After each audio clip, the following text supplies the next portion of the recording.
We'll now turn our attention to rites of passage, which are rituals that usher people from one stage of life to the next.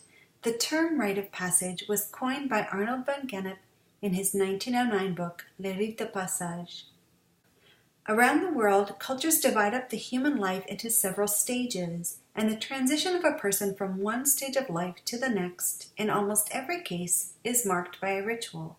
That makes rites of passage a cultural universal, or something found in every culture.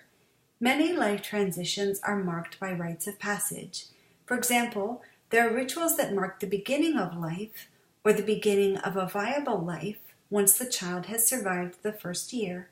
Examples are infant baptism, the Hindu Annaprasana ceremony, which marks the first time the child eats food other than milk, the headsmick of the Yucatec Maya, in which the child's legs are parted and the child rides astride the parent's hip for the first time, or ceremonies of the circumcision of the genitalia.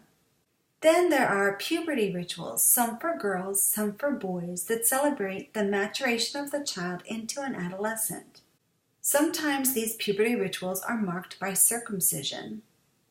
Around the same age, many cultures consider it important for children to comprehend the key mysteries of their religious faiths, so puberty is simultaneously marked by religious initiations such as Catholic confirmation, the Jewish bar or bat mitzvah, Buddhist initiation of boys into a temporary monk status, and, as we will read about in this unit, the religious initiation of Hopi children.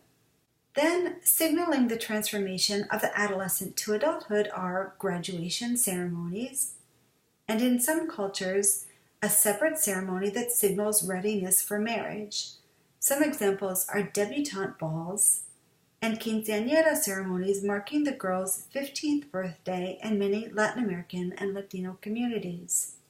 Another example are rituals commonly seen in East African societies, which announce that adolescent boys are becoming junior elders and are ready to establish families of their own, as we will see in this unit. Other rites of passage include weddings, bachelor parties, baby showers, retirement parties, and funerals or mortuary rituals, which we will consider later in this course. Rites of passage are extremely important in all societies. They prepare participants intellectually and emotionally for the roles and responsibilities that will be expected of them in the next stage of life.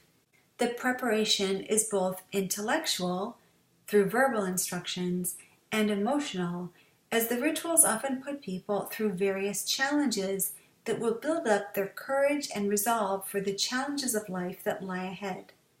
Rites of passage often have strong psychological impacts on the participants, transforming the basic sense of self.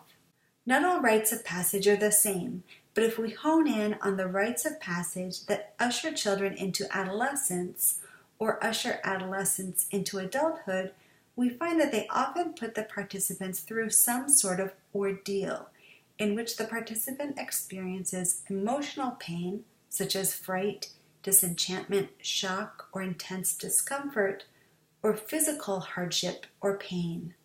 Why? This is the real question we want to address. Why, at these key moments in life, are people commonly put through an ordeal?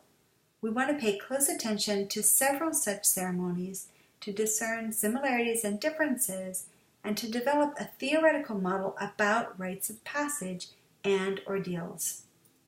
To begin the topic of rites of passage, please read Sam Gill's article, Disenchantment, a Religious Abduction.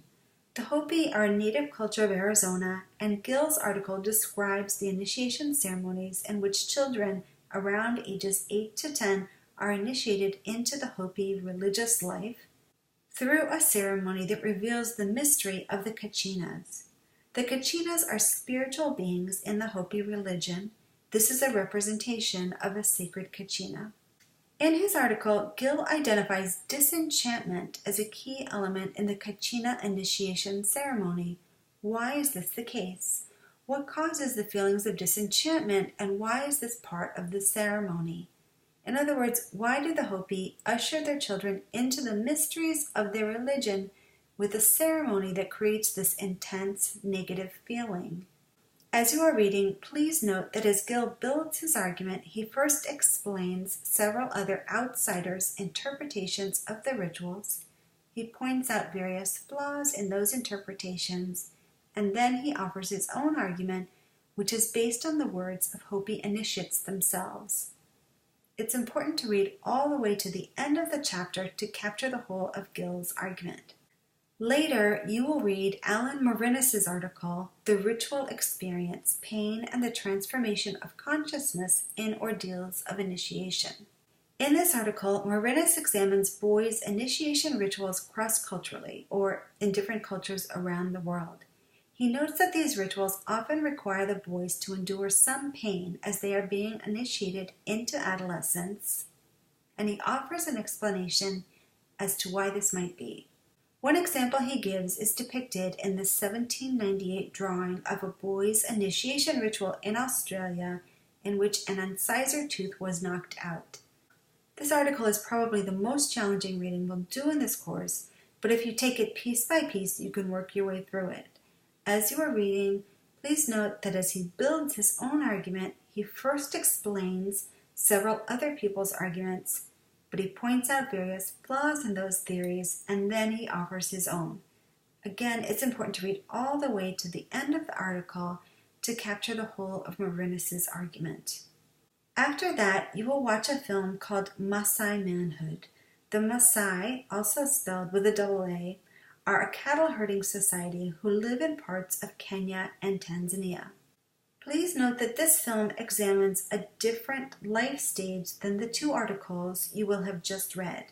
Gil and Marinis focused on the rituals ushering children into adolescence.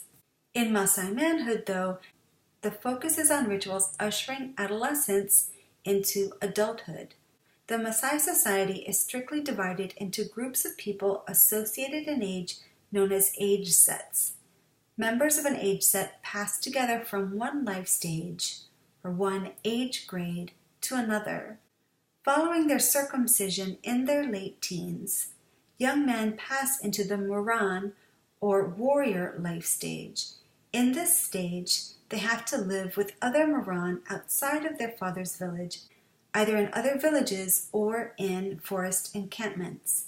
The film describes life for the Moran, and then the film details the Eonoto, which is a ritual that transitions them from Moranhood to junior elder status.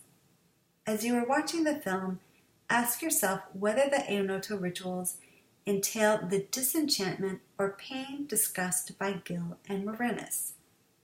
If not disenchantment or pain, does the Eonoto involve physical hardship or emotional distress? Please note that I'm asking you to focus on the Eonoto rituals, not the Moran stage or circumcision.